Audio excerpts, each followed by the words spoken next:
the Amazing Women Speak podcast, inspiring and motivating every Black woman to own, honor, and execute her amazing, individually and collectively, as it was established at birth. Good evening, happy Sunday, and happy New Year. I'm Crystal L. Gunn, and welcome to another episode of Amazing Women Speak. Thank you so much for joining us. And so while you are getting settled in for the show, hit the share button and share Amazing Women Speak so your friends and followers can get in on this conversation and another great conversation. I promise you it is going to be. And so it's a new year.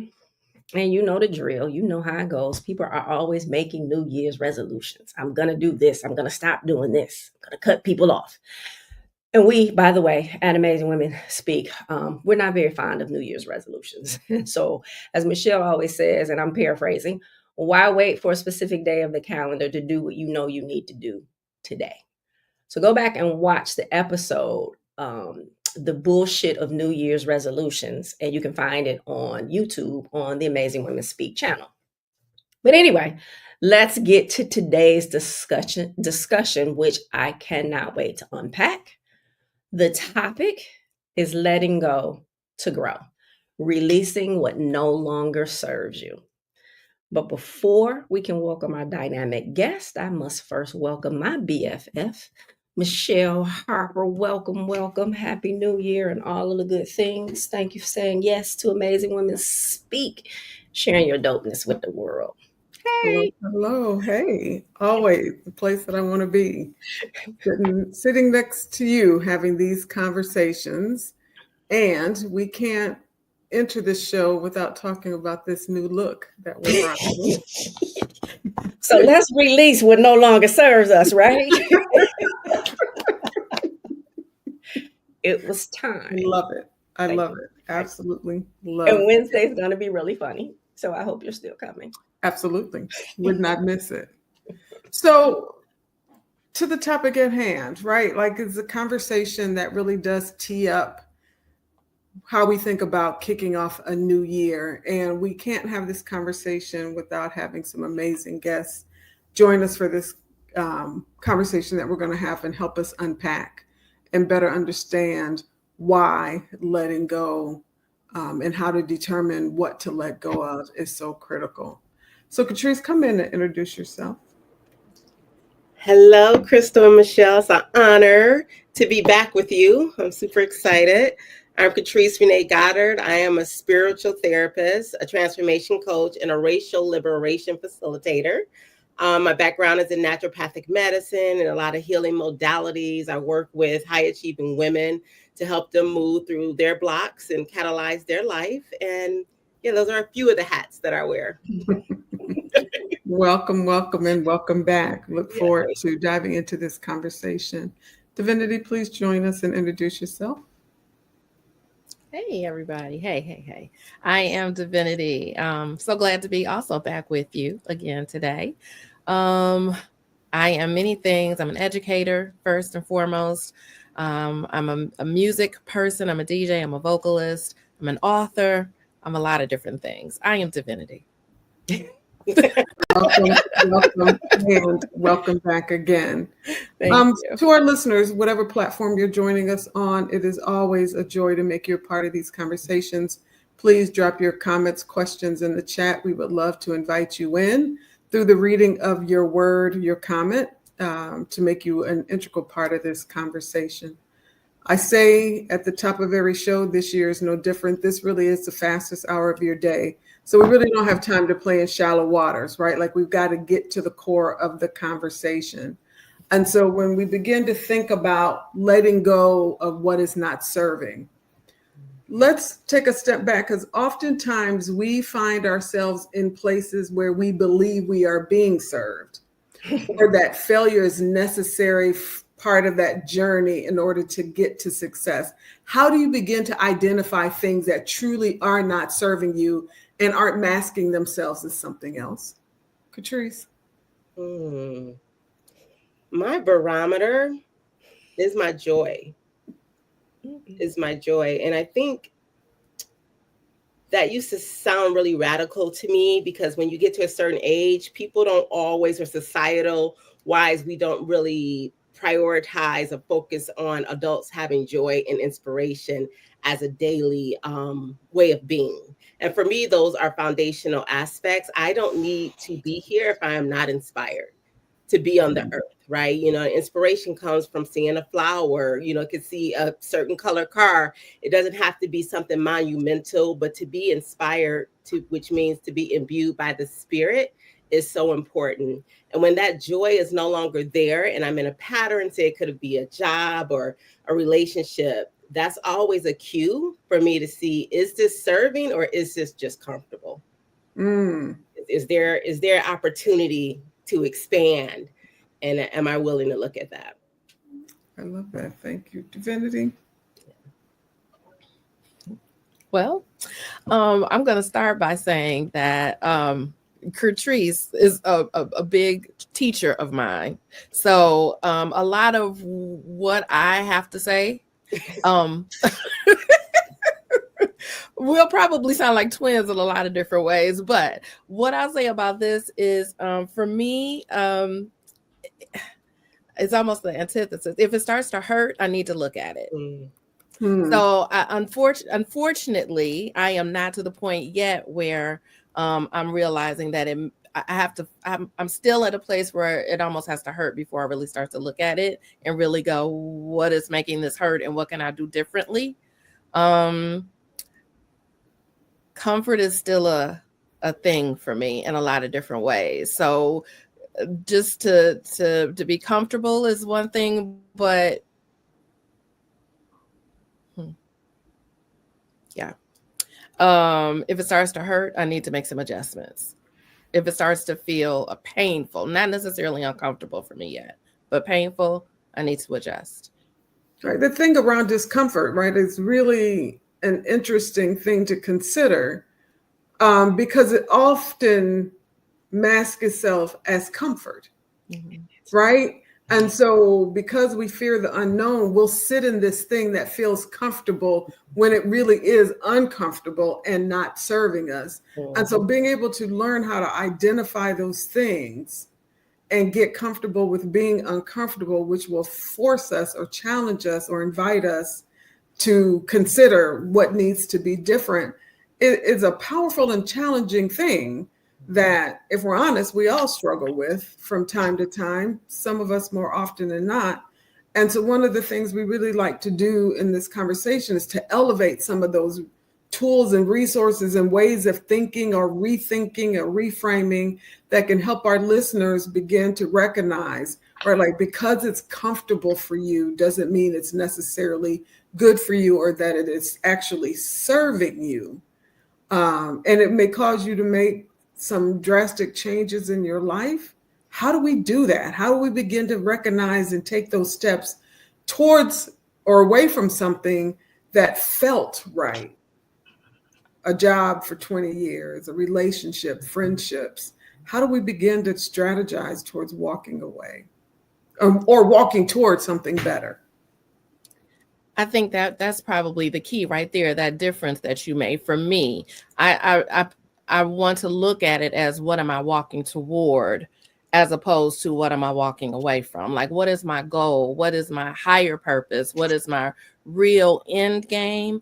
And how can I start to move in baby steps toward that? Not necessarily, it's a passion toward what you're moving towards, a passion growing towards what you're moving toward, that makes you be able to let go of what you're leaving behind. It makes it a little bit easier when that focus is on what you're going toward. So for me, it is about more moving forward and looking at that as opposed to what I'm leaving behind.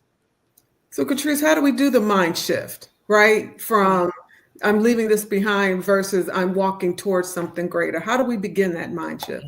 I love that you use the word mind shift, because I was hearing like growth mindset. Having a growth mindset is really courageous, because a lot of us in the society, we have what they call groupthink, where a lot of times we're thinking like the collective and not really dialed into who we are as an individual.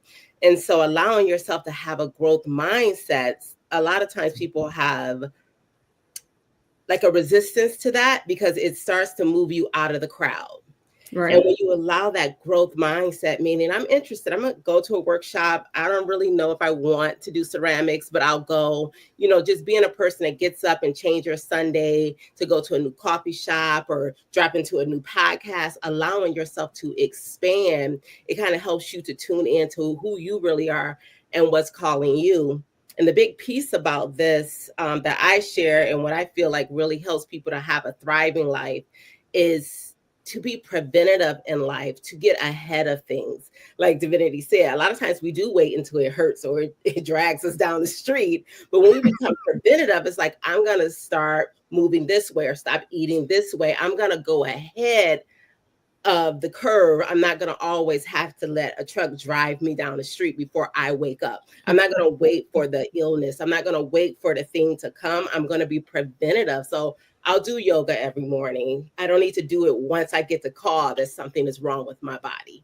And that is the most empowering mindset to have. And you start that by allowing yourself to have a growth mindset and being more spontaneous with that. Right? Our lives are not just here for us to live them, like wake up, go to work, manage all your tasks, but you're also here to develop as a human being and to go beyond what you've known. So that's the start, is being spontaneous, changing up your week, changing up your day, your lunch hour. I remember when I was in the growth mindset era, I would use my work hour to go walk outside and check out new restaurants around the place where I was working at that time. But years before that, I did the same thing. I sat with the same people. I had the same conversations. And every year my life was the same.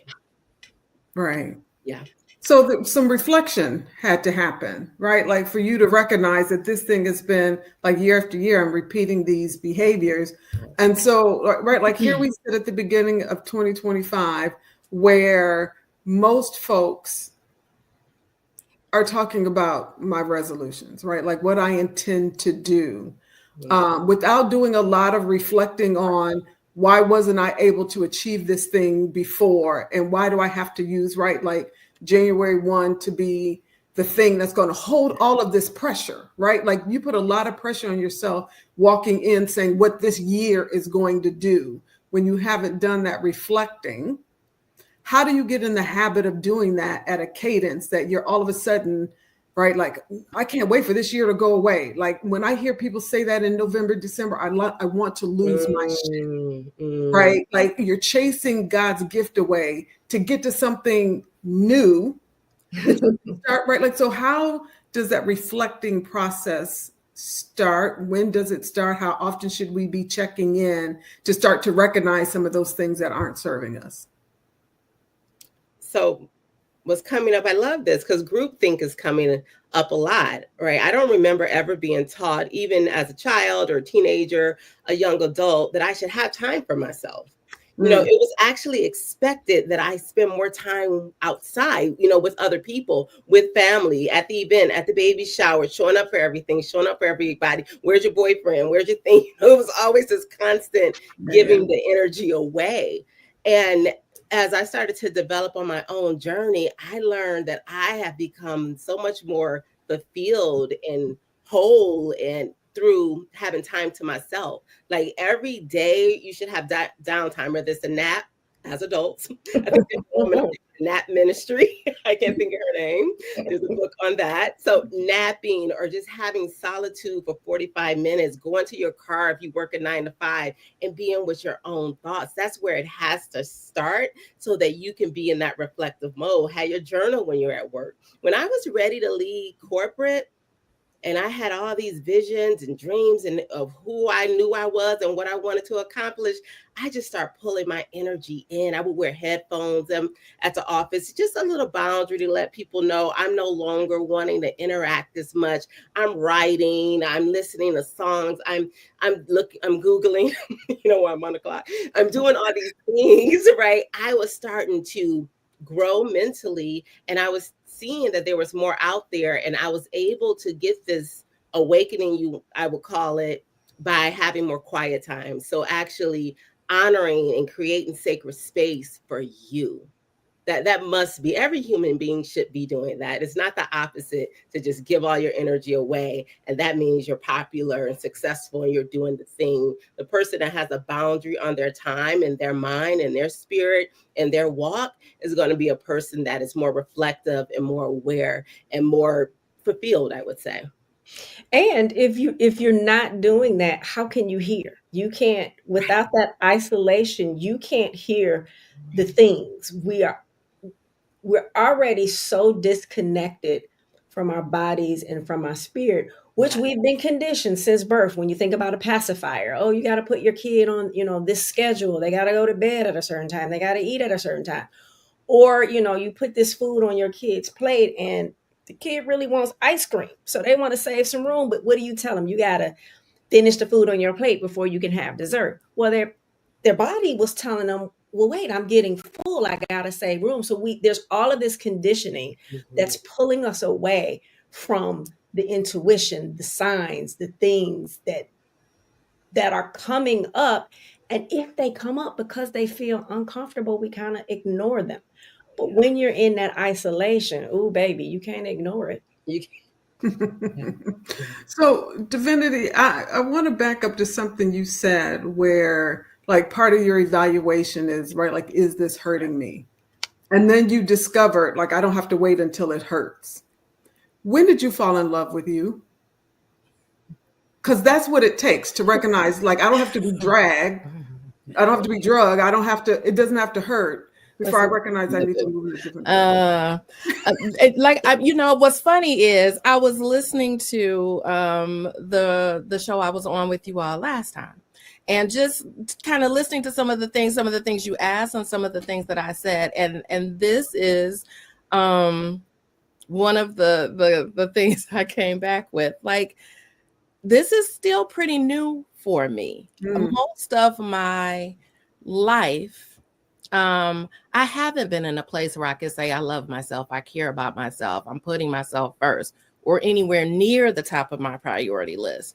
So it's still something. It's interesting. When Crystal asked me to do this show, I'm like, okay, this is like real time working here, because I'm doing it as I'm talking about it. I'm doing it. I'm living it. It's something I have to do all the time.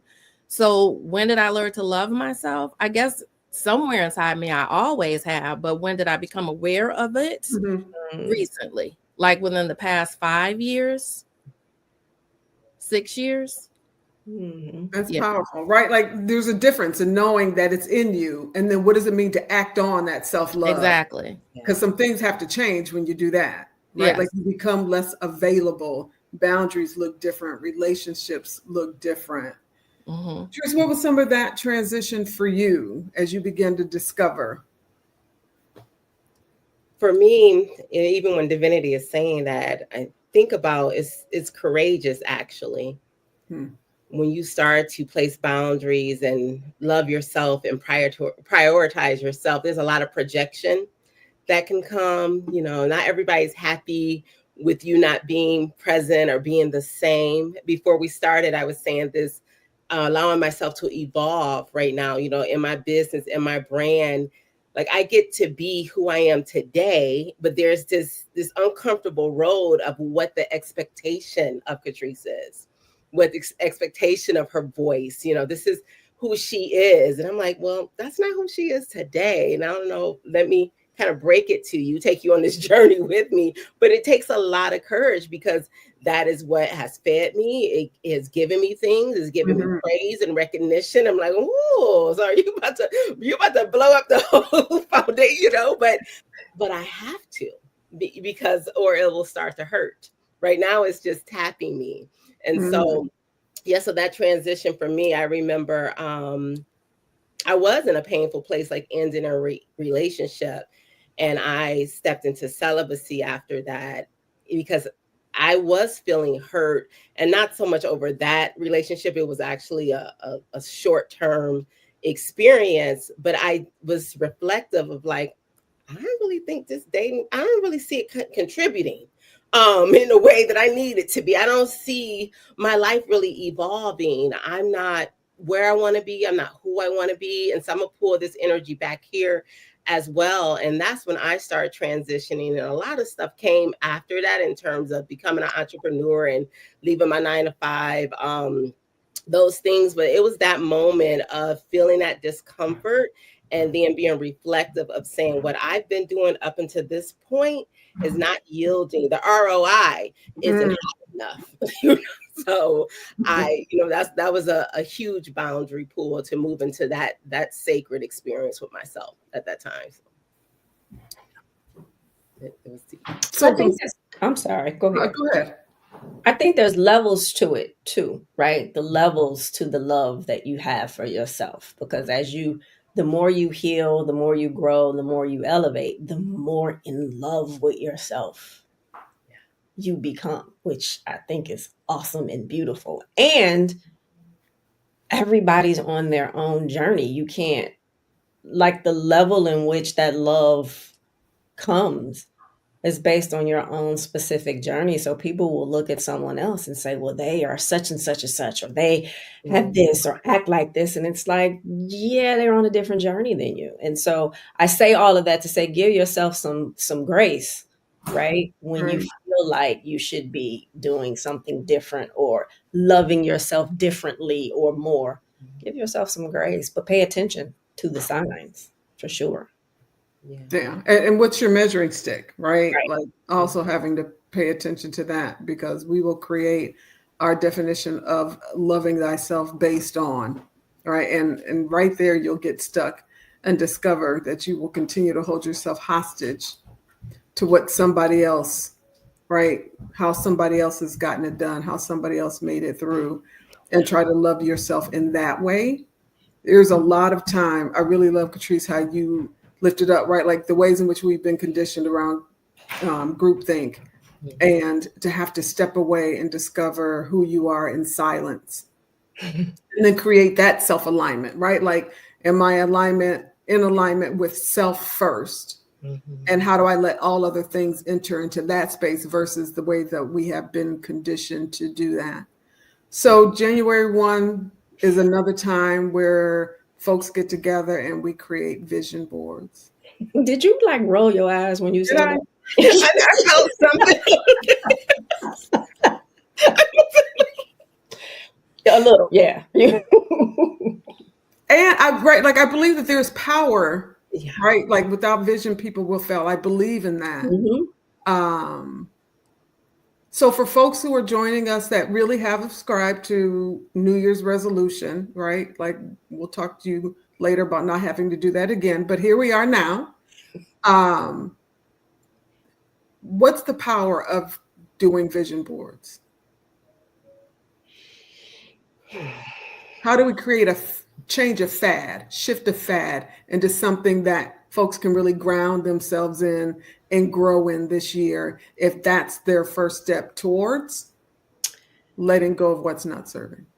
I think you have to, on that vision board, there's also has to be a to-do.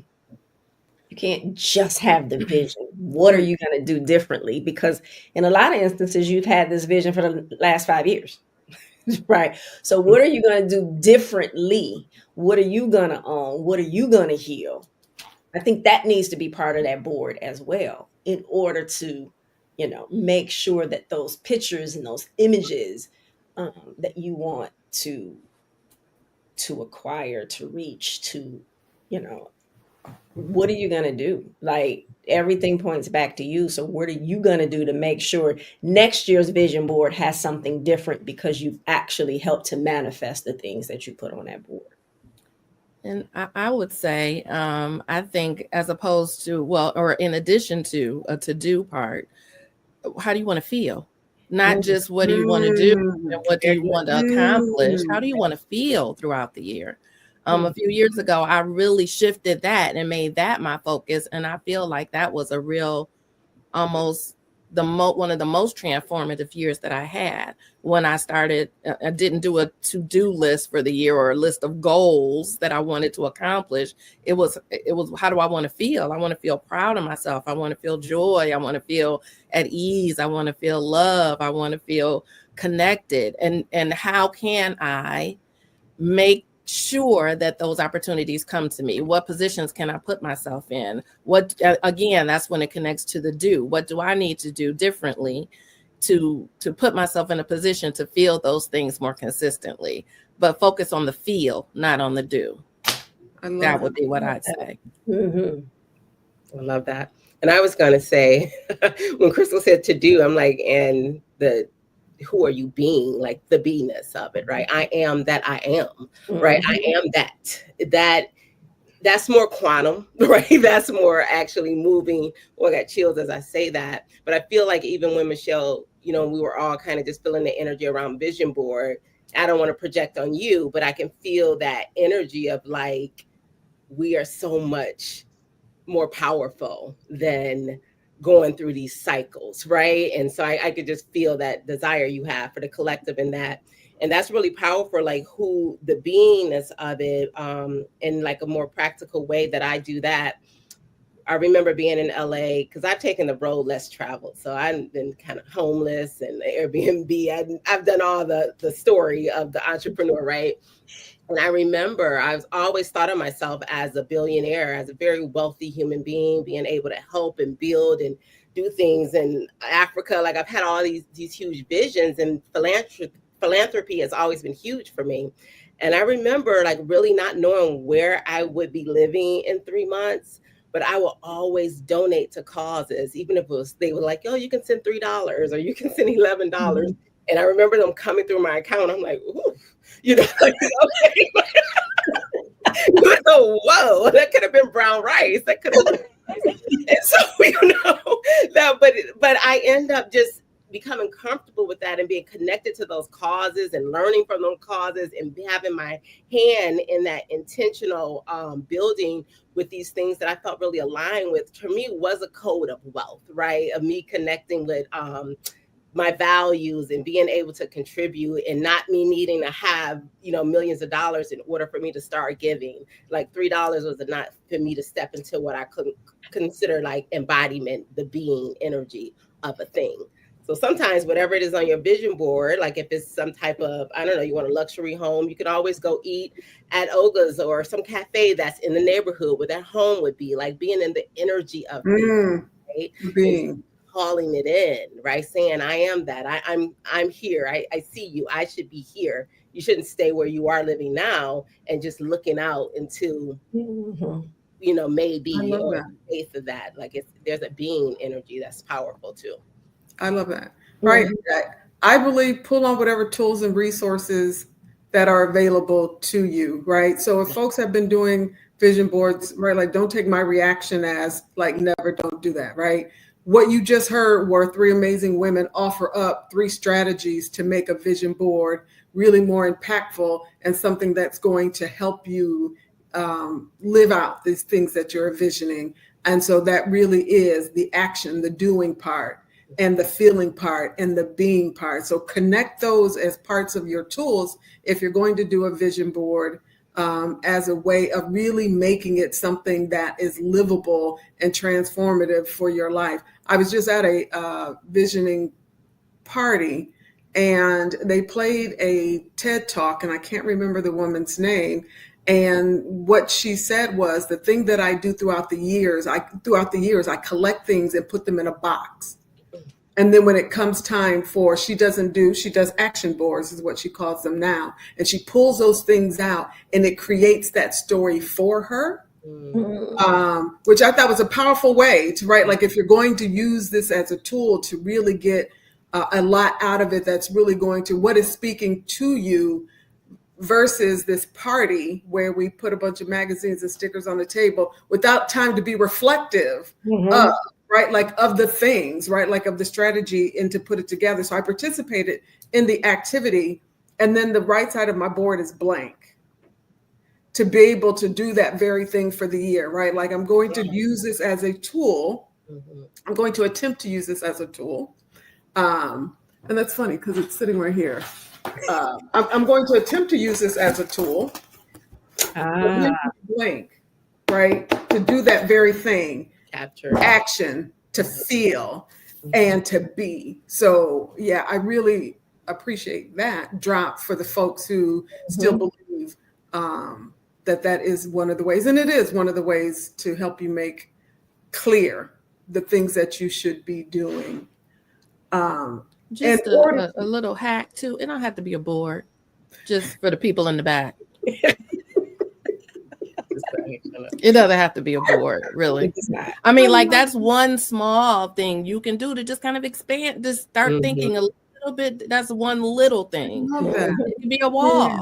It could be in your journal. It could be in your digital, your an app. It doesn't have to be a physical board that limits, and if it doesn't fit on the board, you got to make. It doesn't have to really be a board. Just And that's that shift. That's the shift. Like Curtrice was talking about, just that one little thing to do it differently sets off a chain reaction that other things you will start to do differently too. So I want to share this piece real quick too. And I think about that era when I was given the money and just kind of what my circumstances were like. And I would go and catch the bus to like the more affluent areas and sit in a cafe all day and work on my business and do all these things. And I was enjoying my life. Like, my mind, at this point, my mindset game is pretty strong, right? It would have to be. And so I'm going through that. But then I remember, in 2022, when I moved to Malibu, in the hills of Malibu in Topanga, and I came around the mountain in my Lexus truck, and I want to cry. How did I get off that bus? Right. To here.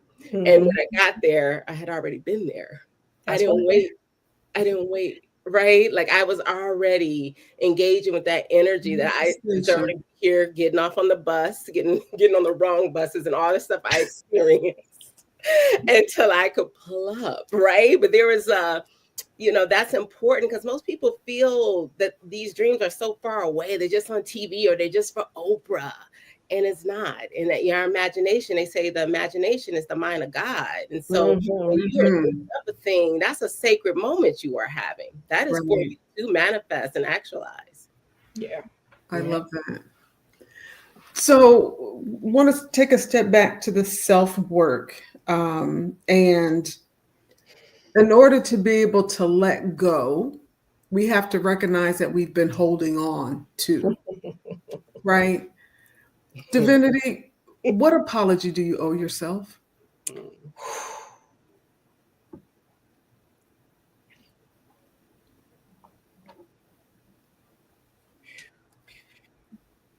You don't want to do this with me. I know that's a big one.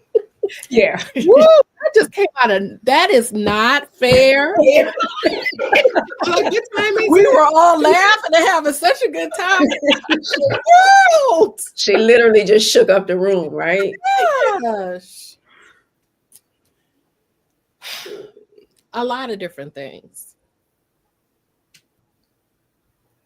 Yeah, that's real. A lot of different things. A lot of different things. For not trusting myself. For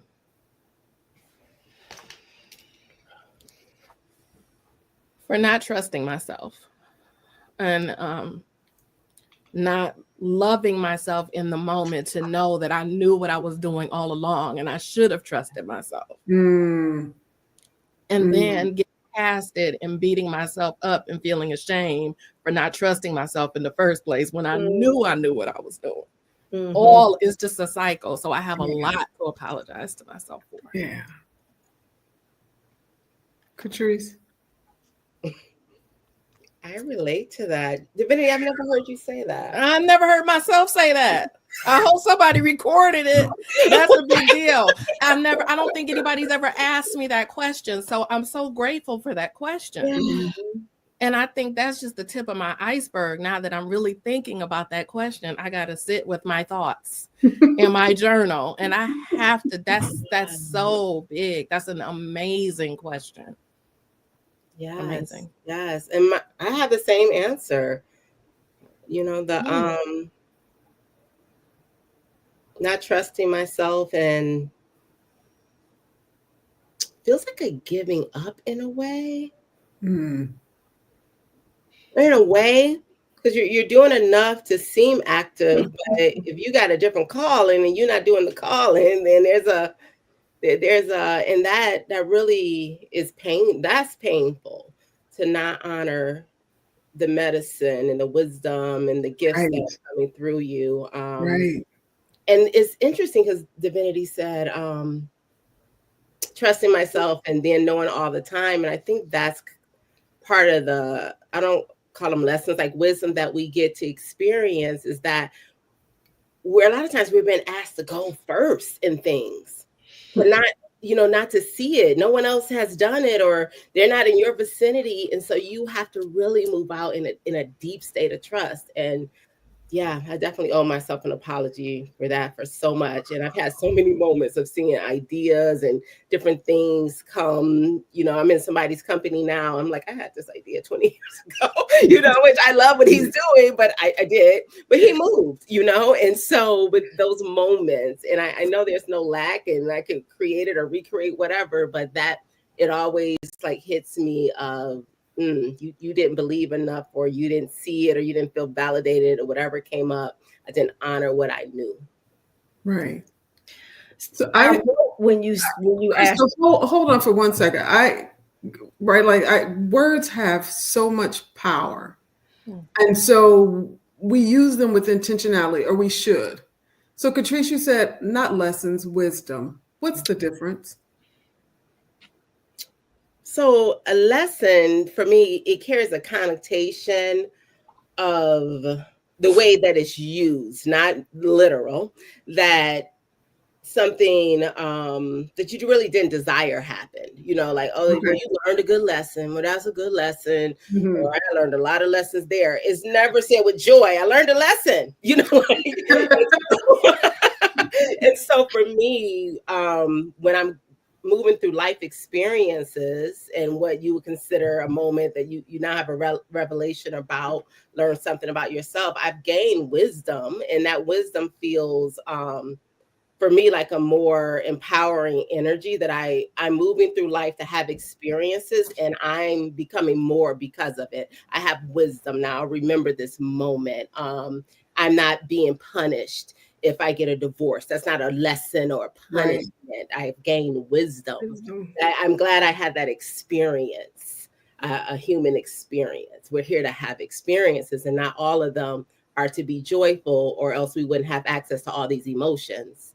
Right. Right. So, sadness is a part of that. Grief is a part of that. And you gain wisdom in that. And it energetically feels more empowering for me. And that's how. And Chris, I didn't mean to cut you off, right? But that was just sitting with me, because words do have power. Yeah. And if I'm aware of why somebody's using the shift, right? Like why they were intentional about that word, I can learn something from that, right? Like, and that's always what we want our listeners to have, more tools and resources. And that also helps with that mind shift, right? Like, I'm going to own this word, that experience, in a way that serves me, versus, right? Like I was a bad thing. Yeah. Sorry, Crystal. That's okay. I'm not sorry. Yeah. I'm not sorry, right? Like, no. Right. And absolutely.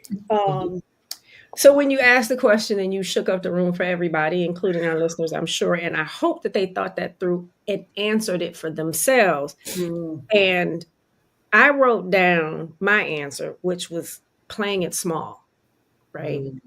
And then Divinity came back with the trusting myself. And I just think that's it. Why am I playing small? Because I don't trust myself to do the very thing that I've been assigned to do. So the only way it doesn't get done is if I don't do it. So why do I not trust myself enough in order to do it in the first place? Wow. Yeah. So Michele, you don't get out of answering the question at all. Not when I'm still nabbing tears. Not at all. I'm writing a note like, can I speak to the manager? What's the number? You may be determined. You may get damages. Yes, right. Damages from this. Emotional damages. Something is happening here, and I didn't like it. I didn't like it. Waivers for this show. Right. Yes. The ability to create space for somebody else to grow may cost you this. Sign here, please. Yeah, I would say the biggest apology, and I to Divinity, like you, owe myself many. The biggest one was not recognizing my worth. As a Black woman working in white spaces, right? I quieted myself quite a bit, and downplayed how I got in the room, right? I didn't own my worth, and I owe myself a lifetime of apologies for that, and that reminder to never sit in that space again. Yeah, that's good.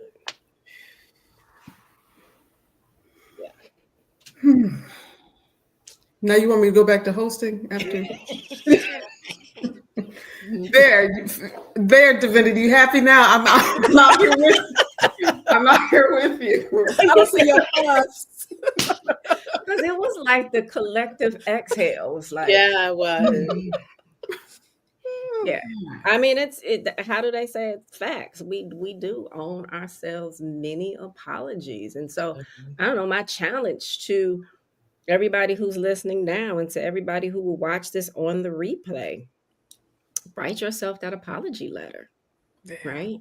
And come back and edit it, because you're going to have more than the one or two things that you put on there initially. But when you apologize to, what is it that they say? And I'm going to ask y'all because I'll mess it up. But when someone apologizes to you, it's not the words, it's the actions or something that happens after that. Y'all help me out. Y'all know what I'm talking about. Change behavior is the apology. That. So when you apologize to yourself, how then are you changing your own behavior to go forward? Yeah. That's for the next show, right? She will be provided. It was like, because I'm not answering that question. We're not opening that door. I already am doing something different, because this is a conversation that I've not answered it that way, because I've not been asked that question, but I'm aware of the situation within myself. And so I'm already doing things differently. This whole break for me from school, I'm a teacher, so I've been off for a couple of weeks. And I didn't really have anything on the agenda to do. I knew some things I wanted to do, but I didn't, I didn't have anything firm. And I just listened to whatever happened to be whispered or tapped at or caught my attention each day. And that led me to do so much because I didn't question it. I just heard and felt it in my gut and made the move. And not one wrong move yet. Not That's one connection to divine mind. And if you get out of your own way, like, we can do so much. We want to figure it out. And I want to do this. And I got this to-do list. And but something else is saying, no, I need you to do this today. I need you to go here today. And you go there and you meet the person that you were supposed to meet to make everything else easier. And had you not listened to that. That's it. Just move sometime instead of, trying to figure it out and why this and what does that mean? Just sometimes just do. Yeah. It'll all be revealed. Getting out of your way is hard, especially, and I don't know, maybe season 2, we talked about the multiple masks that we wear. Getting out of my own way, which eye am I talking about? Right? Because and which eye is blocking me too. We block ourselves in so many different ways. It's so many. Yeah. So I want to switch this just a little bit, right? So this was about releasing what no longer serves you.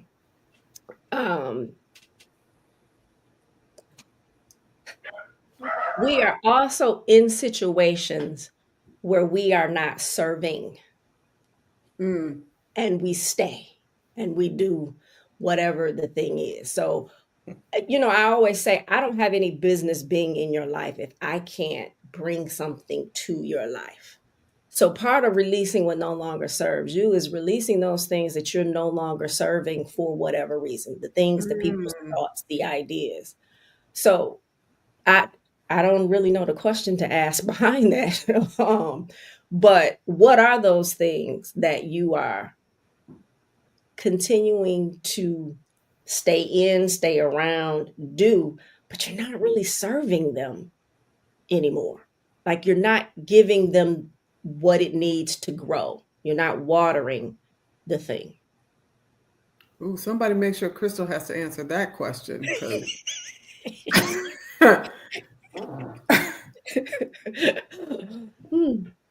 Wow.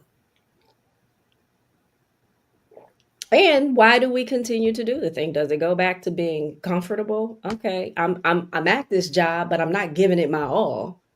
I really am just here taking up time to get this paycheck.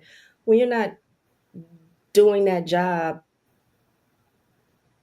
that service, you're not contributing to the people, you're not bettering the situation. Why are you still there? So ultimately, it's still not serving you because you're wasting your energy if you're not really fully present. So it is still all coming back to you. Correct. And you letting it go because it's not serving you. It's not about what you're serving. You're not being served either. Right. Is it fear? Probably in some instances. Because we won't stay in a situation for too long. For sure. Right? We'll stay in a situation for too long. Not serving it at all, right? I felt every bit of what you were saying and couldn't answer it clearly. And so would be cautious to not answer. You know what I mean? Sure. But that's the number of things that popped up in my head as you were giving those examples. And then does it wind up being, I don't know, fair to the thing that you aren't serving either? Because shouldn't that, going back to the employer thing, shouldn't that employer have somebody who wants to be there, who wants to do the thing? That customer on the other end, shouldn't they get somebody who is not like, that's going to say, how can I help you today? And really mean it? And at one time that was you. There's right. Yeah. I remember being passionate, and when I was released from my job, terminated, I was like, yeah, I'm done. It felt, we all knew at that table. And so we knew. And I remember receiving a call of saying, do you want to come back? One of my friends was in HR, because I can get you back in. And that was the scariest moment of my life, but I knew something else was opening up because of what I was studying and focusing on and how it was developing. And I said no. So it's like stability, what you've known for 11 years, right, or the unknown. Right. Yeah. I just laugh because that was my thing in 2022. Yeah, I quit. I'm not doing this no more. Yeah, but the unknown was there, but I knew the unknown was better than what I knew. Yeah.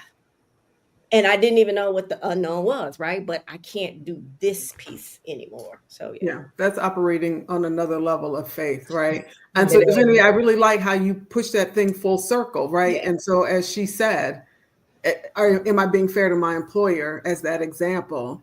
Am I being fair to myself? And that's the higher cost. Biggest piece, right? Right? Ooh. Yeah. You know what's coming up too? Integrity. You want to be in integrity on what you do. And when you stay too long, you find yourself, you can be more in a messy energy, right? Not giving your all, not being on time, not giving full energy, not wanting to be there. And it's not a win-win, and we deserve better. And so, and to hold ourselves better and to give better. I love that because I love a standard. So when you say it that way, Crystal, I love a standard. So it's like, yeah, being in deep integrity would be to leave situations when you're no longer serving it and you're not giving the best of who you are. Because in staying, aren't we also holding ourselves hostage? Somebody, I think, used that word earlier today. Yeah. Yeah. Yeah, and then you letting the universe, God, the divine kind of, you're radiating. I'll kind of take anything. You're in an anything energy. It's not clear. Whoa. That's how you were.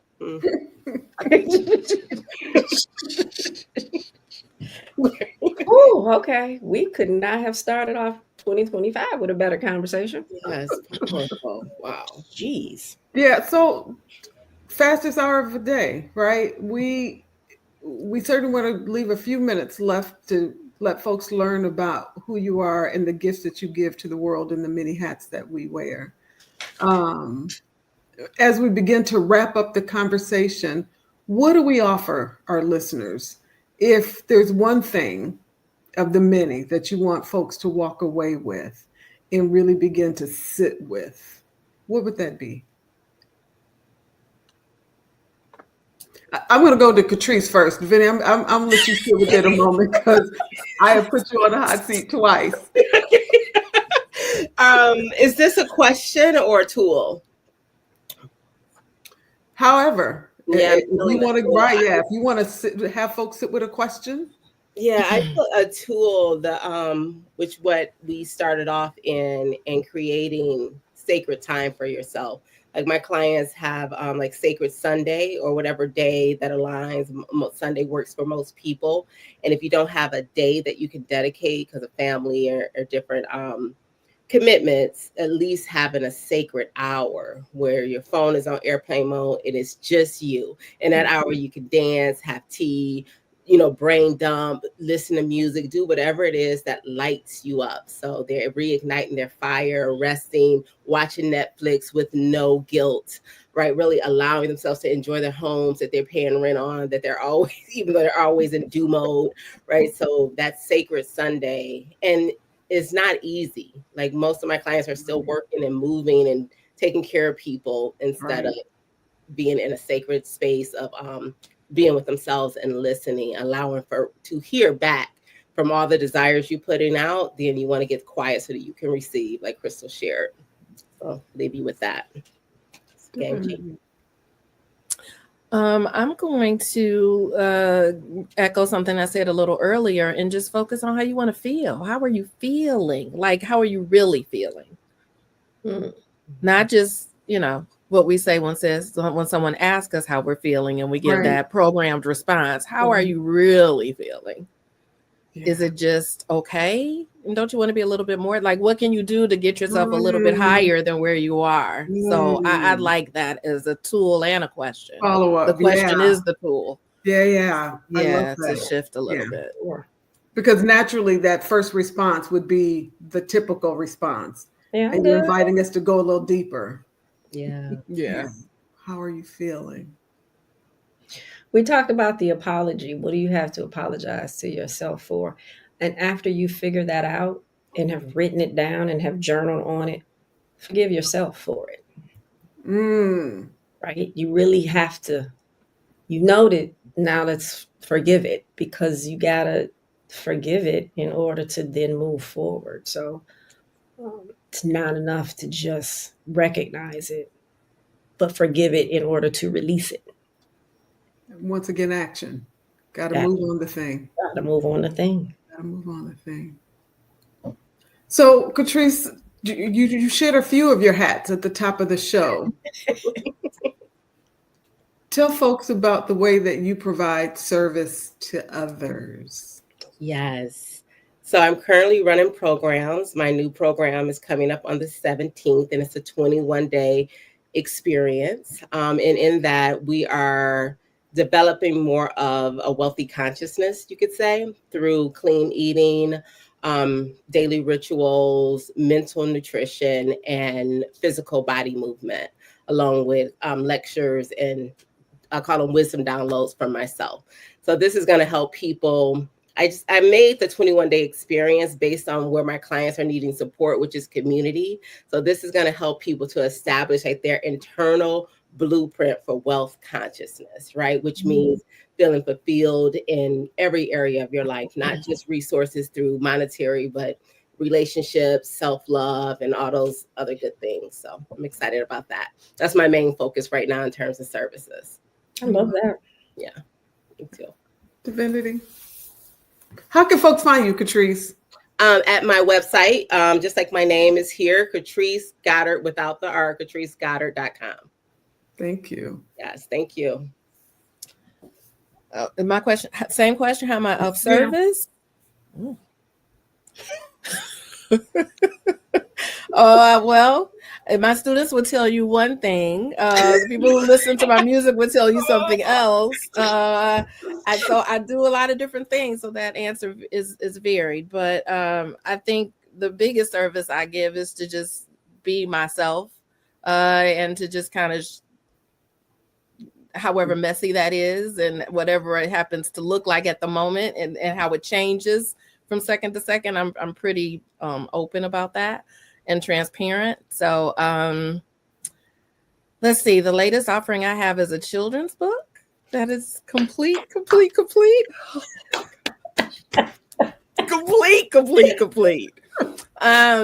And I'm very excited about this book. It's called Rise Every Morning, Affirmations for Big Confidence. And it's a picture book of affirmations. It's for children of color, more specifically, but it's for everyone. The characters are children of color. I'm very excited about it and what it's going to do. Is it scheduled to be released? Is it available? It's not available just yet, but I'm looking at the next couple of months actually to release. Awesome. Looking forward to it. Divinity, can you, the last time we were on the show, we really talked about your music, but can you tell us a little bit about the Little Bit Project? Sure. The Little Bit Project is my nonprofit organization, and we basically focus on uplifting and spreading love and positive energy and helping people kind of make positive change in their lives. So although we've kind of scaled down over the past few years, we'll be turning 10 years next year. This year. This is our 10th year. And one of our flagship programs is the Holiday Drive, where we just completed this for the holiday that just passed December.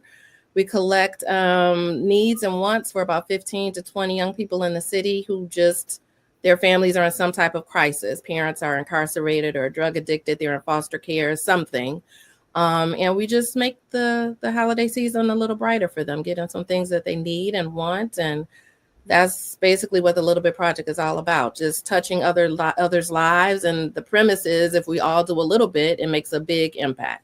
That's where the name The Little Bit Project comes from. So our collective little bits make a big impact. Love it. Thank you. What an amazing way to kick off this season, 2025. You've been a blessing, both of you. Anybody listening, I'm not going to speak for anybody else. I've been made stronger. I have been made better being in community with both of you once again. The way in which you share your knowledge, your wisdom is impactful. And if you came into this conversation curious, seeking, and you walk away empty, you must have had your volume down. The only way that you can't leave this conversation pricked in your heart to think about what is not serving me and what needs to be different, that I can honor this gift that God gave me in a way that can change the lives of those that I touch each and every day. So thank you both for saying yes one more time. This platform is created for moments like this, where the laughter turns to tears, turns to laughter again, and folks get tools and resources and words to carry them through, to recognize that there is power in being a Black woman. There's no shame in it. There's so much room for growth, and who we are and what we provide this universe is necessary for life. Could not imagine a better conversation to be a part of. Crystal, I always in the show with thanking you for creating platforms such as this, for conversations like this, for a time such as this, because never in our lifetime has it been more important to understand the power that we possess as Black women. So I thank you for being obedient to the call that God has put on your life year after year. Without all of the answers, you keep saying yes. So I thank you. 2025 is going to be amazing. Oh, absolutely. You are. Oh, thank you, my friend. Beautiful. Okay, I wasn't expecting that part. And I do have to mention, Let me just put this on the screen. She might not even still be on listening in. But the pool was on here today. So I absolutely know when you say 2025 is going to be amazing. That right there, it's just the things. Remember I said pay attention to the signs. I historically, probably for the last 15 years, I don't go out on New Year's. New Year's Eve is all about me, gratitude and planning for the upcoming year, listening, downloads, all of those things. But I spent New Year's Eve with my baby girl. Like we went out, like in the snow, in the rain. And I was like, okay, 2025 is going to be crazy different because I'm going into it doing things that I haven't done before. So she has not, except for the show that she was on as a guest, has not tuned in and listened. So I'm super, super grateful for that. I love that. We often talk about our tribes on this show, right? And we said a lot of things and gave good suggestions and tools and things to think about and questions to make us hopefully think and move into action. And we always talk about check your tribe. And I'm going to add that as another one of those tools that we need to do for 2020. Check your tribe. And I want you to pay attention to something that Michele just said. She said, I'm obedient in this thing, and I do it year after year, not really having all of the answers. Your true friend is going to ride for you even when you don't have all of the answers. Because who else is going to show up for you when they say, well, what is this supposed to look like? What are we doing? And I'm like, we're going to figure it out on the way.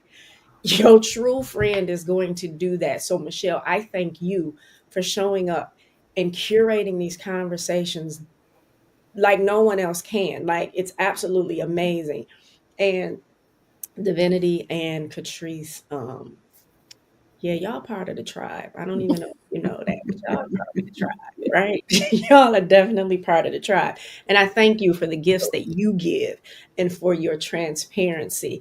And yes, Diviniti, I need to start sending out the disclaimers ahead of time. All of the things. I'm filing papers. I do. That's fair. So I appreciate you all. And part of this thing is us owning our amazing, because that's who we are. So I am Crystal L. Gunn. I am a Black woman, and I own every bit of my amazing, unapologetically. Absolutely. Yes, Diviniti, Curtrice, you are a true blessing. Yeah. And I look forward to us having an opportunity to do this one more again, as they would say.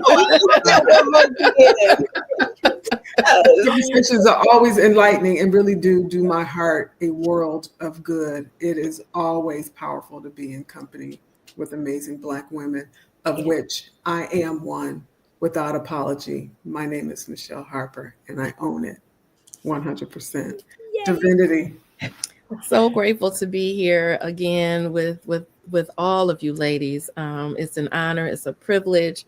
I never really know what to expect when we get on the air, but it's always better than I ever could have thought. So thank you for, again, giving me the opportunity to show up and figure it out kind of as I went and share that as well. And that is part of what owning your amazing is all about. It's going to look different at different times. So I'm Diviniti. I'm amazing, and I own it no matter what it looks like. It's still amazing. I love it.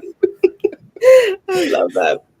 Beautiful. Thank you all. This is so healing and inspiring to be in community, and it's definitely a manifestation for me. So your beingness and just showing up is so healing for me, and I'm grateful and just so honored to be here. Yes, this is beautiful. I am divine. I am human, and I am a Black woman, and I own my amazing. And it's such an honor to be in this skin. I absolutely love that. I love that. Amazing Women Speak, sponsored by the Amazing Woman Network, which was created to unite and empower Black women globally, focusing on the core pillars of reclaiming our personal power, mind, body, and spirit, reclaiming our financial power, and increasing our social involvement. These next few episodes will be all about those those pillars, reclaiming that power. And again, helping us to understand that our amazing isn't by what someone else says, by what we do, by how much money we have. Our amazing was established at birth. Yes. So please find Amazing Women Speak on Facebook, Instagram, YouTube, LinkedIn, Spotify, wherever your favorite platform. Like and or subscribe. Be sure to turn notifications on. Go in and look at some past episodes. Take a look at the topics. Find the ones that speak to your soul. I'm sure you will find many. Listen to them. Share them with others. Don't be a gatekeeper. And let's just all elevate even higher in 2025. Thank you so much. Thank you for those who joined in the comment section. And thank you to all of those that are listening. It is now time for those Detroit Lions fans to tune in to football. So we will see you again next week. Peace. Thank you.